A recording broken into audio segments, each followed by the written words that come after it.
कहानी की शुरुआत विंस नाम के लड़के से होती है जो समुद्र किनारे मिट्टी का किला बना रहा था। उसके माता पिता भी किनारे पर ही थे। विंस ने काफी बड़ा किला बना लिया था और इसी बीच नॉर्मन नाम का घुड़सवार उसके पास आता है। विंस ने पहली बार किसी घोड़े को इतने करीब से देखा था, इसलिए वो थोड़ा सा घबरा गया था। नॉर्मन उससे रिलैक्स होने को कहता है। नॉर्मन को विंस का किला अच्छा लगा था, इसलिए वो उसके पास रुका था। वो किले की तारीफ कर विंस को बताता है कि मेरे घोड़े का नाम जीवा है और अगर तुम चाहो तो इसके दोस्त बन सकते हो। विंस जीवा को टच करने की कोशिश करता है, मगर उसके हाथ उस तक पहुंच नहीं पाते। नॉर्मन उसे गड्ढे से बाहर आने को कहता है ताकि वो जीवा की सवारी कर सके। विंस उसकी बात मानकर बाहर आ गया, जिसके बाद नॉर्मन उसे जीवा की सवारी करवाने लगा। विंस ने पहली बार किसी घोड़े की सवारी की थी, इसलिए पहले पहले तो उसे डर लगता है, लेकिन फिर जल्दी ही उसे मजा आने लगता है। जीवा जिस तरह से दौड़ रहा था उसे देखकर विंस समझ गया था कि जीवा बेहद ताकतवर है। विंस के माता पिता भी उसे जीवा की सवारी करते देख लेते हैं। वो जल्दी जल्दी नॉर्मन को रोकते हैं क्योंकि उन्हें अपने बेटे की फिक्र थी। विंस अभी भी सवारी करना चाहता था, इसलिए वो जीवा से नीचे नहीं उतरता। उसका पिता गुस्से में आकर उसे नीचे खींचता है और फिर नॉर्मन को बुरा भला कहकर भगा देता है। थोड़ी देर बाद विंस के माता पिता अपने घर में थे, जबकि विंस अपने कमरे में था और उसे पूरी रात नींद नहीं आती।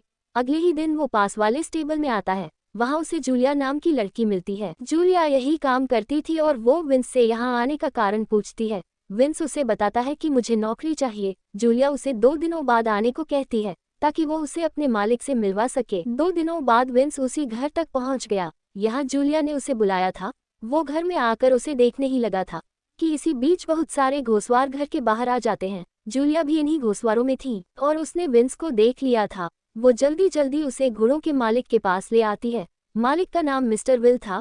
वो घोड़े किराए पर देता था और लोग उसके घोड़ों की सवारी करते थे। विंस विल से नौकरी मांगता है, जिसके बाद विल उसे स्टेबल की साफ सफाई का काम दे देता है। ये स्टेबल विल के घर के वो पीछे ही बना हुआ था। जल्दी ही जूलिया विंस को स्टेबल में लाती है। जूलिया दिखने में बेहद खूबसूरत थी। वो विंस को घोड़ों की साफ सफाई सिखाने लगी। वो उसे बताती है कि जब घोड़े का डंडा गर्म हो तो उसके पास नहीं जाना चाहिए। इसके बाद वो विंस को ट्राई करने को कहती है और फिर वहां से चली जाती है। विंस का ध्यान सफाई पर कम, घोड़े के डंडे पर ज्यादा था। उसके बाद वो पूरी जगह को देखने लगा और उसे पूरी जगह अच्छी लगती है। वो यहाँ नॉर्मन के जीवा को ढूंढता है, लेकिन वो उसे कहीं नहीं मिलता। जीवा नॉर्मन का पसंदीदा घोड़ा था, इसीलिए वो यहाँ नहीं था। इस जगह पर एक से बढ़कर एक घोड़े थे, सभी बेहद खूबसूरत थे, जिस कारण विंस के दिमाग से नॉर्मन का जीवा निकल जाता है। रात को जब विंस के माता पिता सो गए तो वो चुपके से स्टेबल में आता है। विंस को घोड़ों के बीच रहना अच्छा लगने लगा था, इसीलिए वो यहाँ आया था। यहाँ आकर वो मेसन नाम के घोड़े को तैयार करता है और फिर उसे अपने साथ ले जाता है। किसी को नहीं पता था कि विंस यहाँ है और वो मेसन के साथ क्या करने वाला है। विंस उसे स्टेबल से दूर ले जाना चाहता था ताकि कोई उसे देख न ले। वो पहले उसके साथ काफी घूमता फिरता है, फिर उसे एक वीरान सी जगह पर ले आता है। यहाँ आते ही वो जल्दी जल्दी अपने कपड़े उतारता है और फिर मेसन को गर्म करने लग जाता है। विंस ये सब इसलिए कर रहा था क्योंकि वो मेसन का दम देखना चाहता था। वो उसके डंडे को अपने डंडे से कंपेयर करना चाहता था। विंस बचपन से ही सिरफिरा था, इसलिए उसके माता पिता उसकी फिक्र करते थे। विंस की काफी कोशिशों के बाद भी जब मेसन गर्म नहीं होता तो वो गुस्से में आकर उसकी सवारी करने लगता है। अगली सुबह जूलिया और विंस साफ सफाई कर रहे थे। पूरा दिन काम करने के बाद जूलिया उससे कहती है कि हमें आज मूवी देखने जाना चाहिए। विंस को मूवी देखना ज्यादा पसंद नहीं था। जूलिया उसे बताती है कि हमारे शहर के थिएटर में पहली बार ऐसी मूवी लगी है जिसे सिर्फ बड़े ही देख सकते हैं। बात सुनकर विंस जाने के लिए तैयार हो गया। रात को दोनों थिएटर में आकर मूवी देखने लगे। हालांकि थिएटर में ज्यादा भीड़ नहीं थी, लेकिन फिर भी दोनों मजे से मूवी देख रहे थे। इसी बीच विंस का पिता रेवन भी थिएटर में आ जाता है और वो विंस को देख लेता है। विंस खुद को छुपाने की कोशिश तो करता है, लेकिन फिर भी रेवन उसे पकड़ ही लेता है। रेवन को किसी ने बता दिया था कि विंस कहाँ है और कैसी मूवी देख रहा है। रेवन विंस को बाहर ले आया था और विंस के पीछे पीछे जूलिया भी बाहर आ गई थी। रेवन को पता था कि उसका बेटा बचपन से ही सिरफिरा है। उसे डर था कि कहीं गंदी मूवी देखकर वो ज्यादा सिरफिरा न बन जाए, इसीलिए वो उसे रोकने थिएटर में आया था।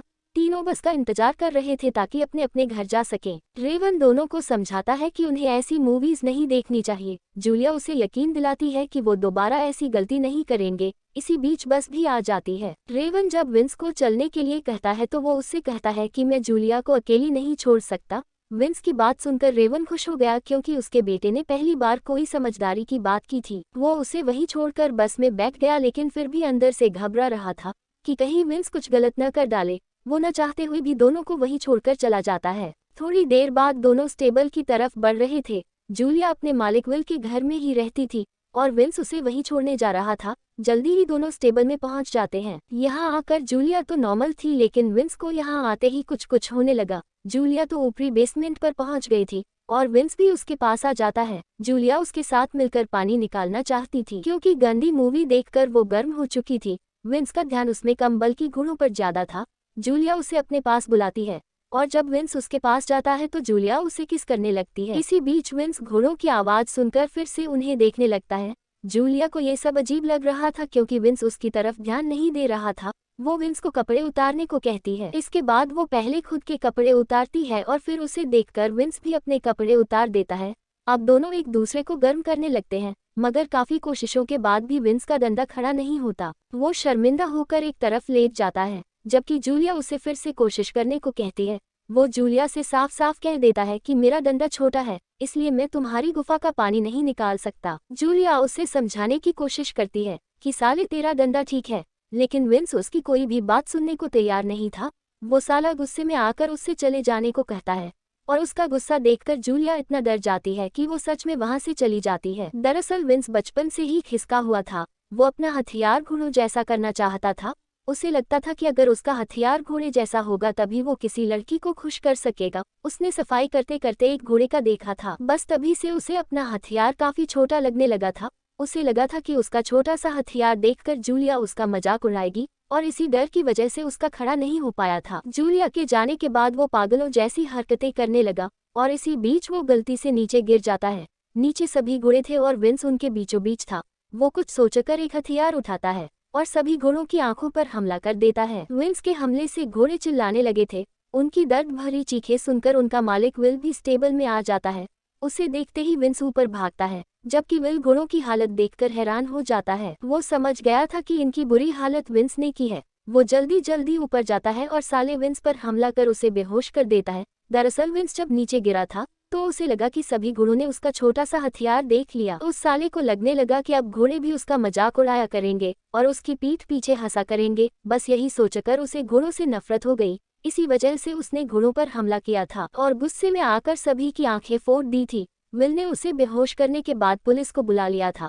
पुलिस ने पहली बार ऐसा जुर्म देखा था, इसलिए विंस को पागलखाने भेज दिया गया था। पागलखाने का सबसे माहिर डॉक्टर उसका इलाज करने लगता है। वो उसे बार बार समझाता है कि ना तो तुम घोड़े हो और ना ही तुम्हारा हथियार घोड़े जैसा बन सकता है, मगर उनकी सारी कोशिशें के बाद भी विंस उनकी बात नहीं मानता। कहानी के आखिर में वह खुद को घोड़ा ही समझने लगा था। उसे यकीन था कि एक न एक दिन उसका भी घोड़े जितना बड़ा हो जाएगा और इसी यकीन के साथ उसकी सारी जिंदगी पागलखाने में बीतती है। इसी के साथ इस कहानी का यहीं पर अंत हो जाता है। अगर एक्सप्लेनेशन अच्छी लगी हो तो वीडियो को लाइक जरूर कर दे और हमारे चैनल को सब्सक्राइब जरूर कर ले।